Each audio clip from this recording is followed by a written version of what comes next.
Welcome to Africa at the United Nations.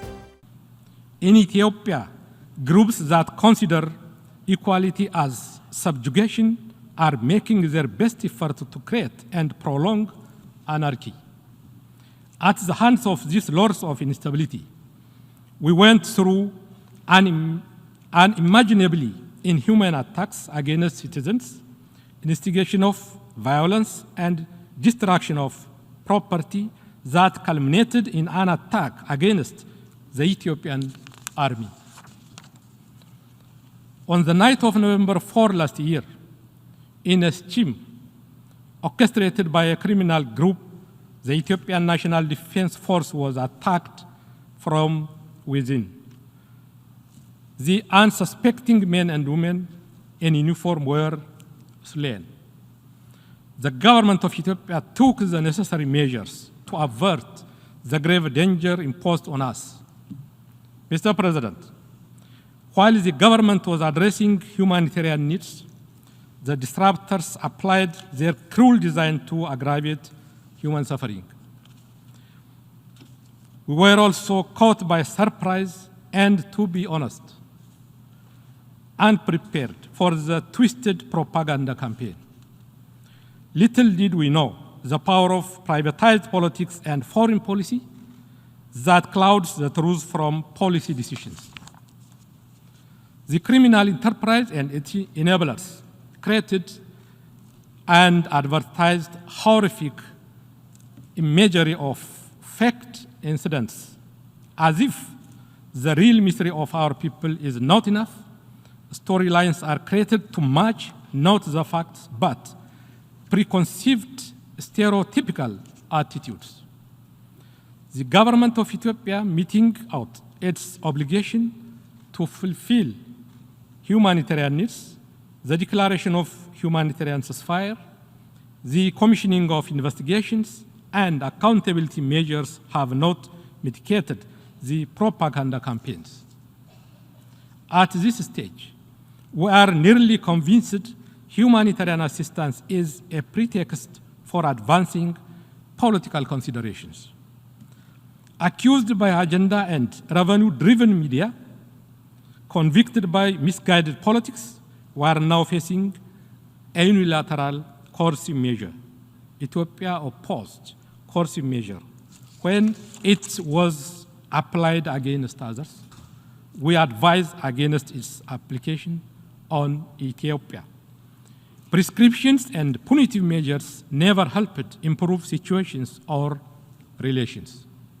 Mr. President, the prudent measures we will continue to take are commensurate with the existential challenges we face.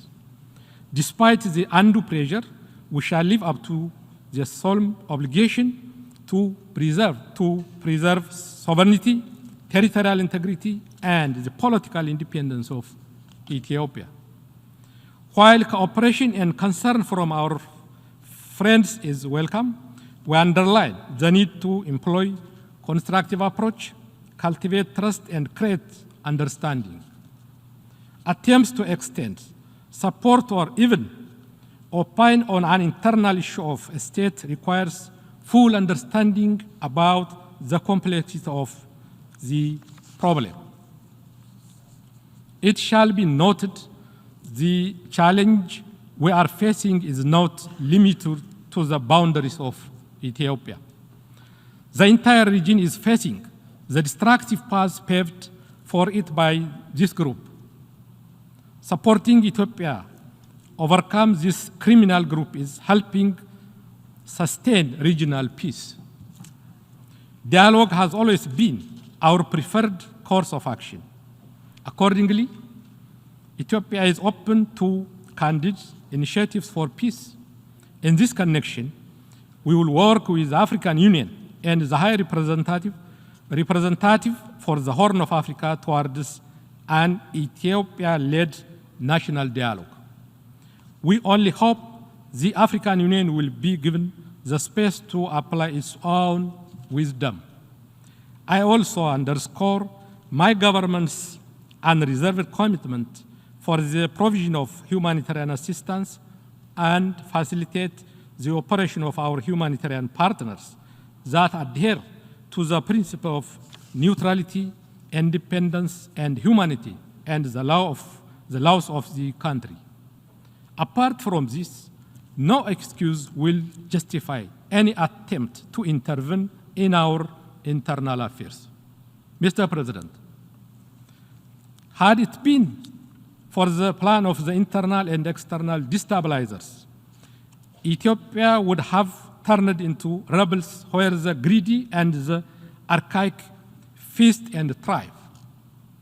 Not only that, the political map of the Horn of Africa would have altered, worsening its existing volatility. With the resilience of its people and the foundational cultural and religious diversity that made up of Ethiopian society, Ethiopia will continue overcoming its adversaries. Ethiopia will always be a beacon of freedom and symbol of peace.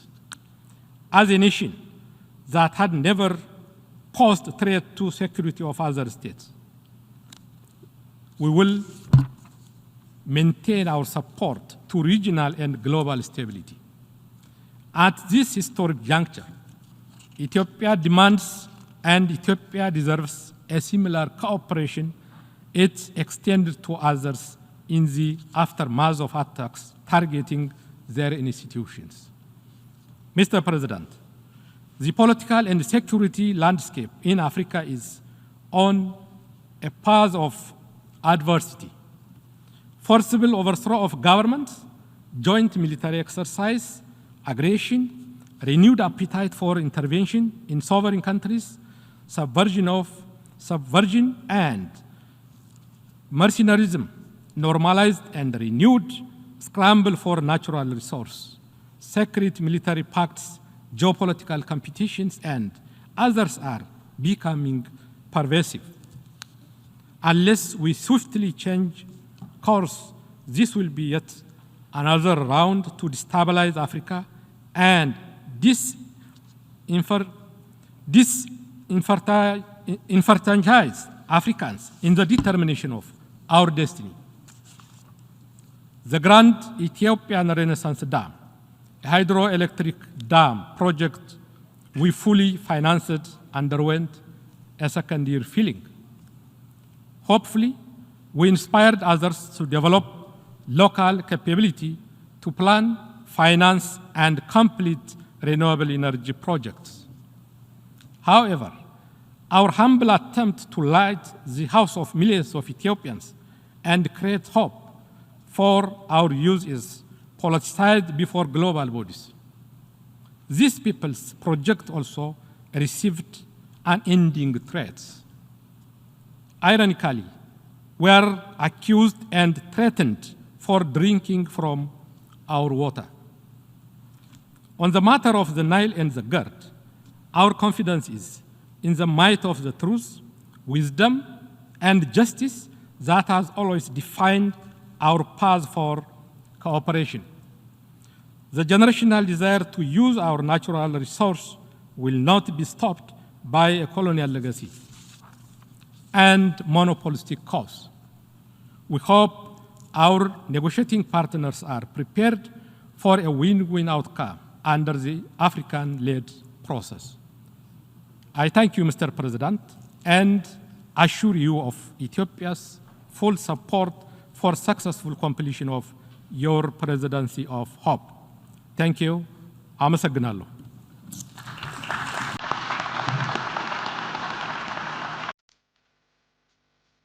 Did you like this speech? Let us know in the comments below. Thanks for watching. Visit our YouTube channel Tunacheki to watch our daily news reports and our website tunacheki.tv for all our latest news updates.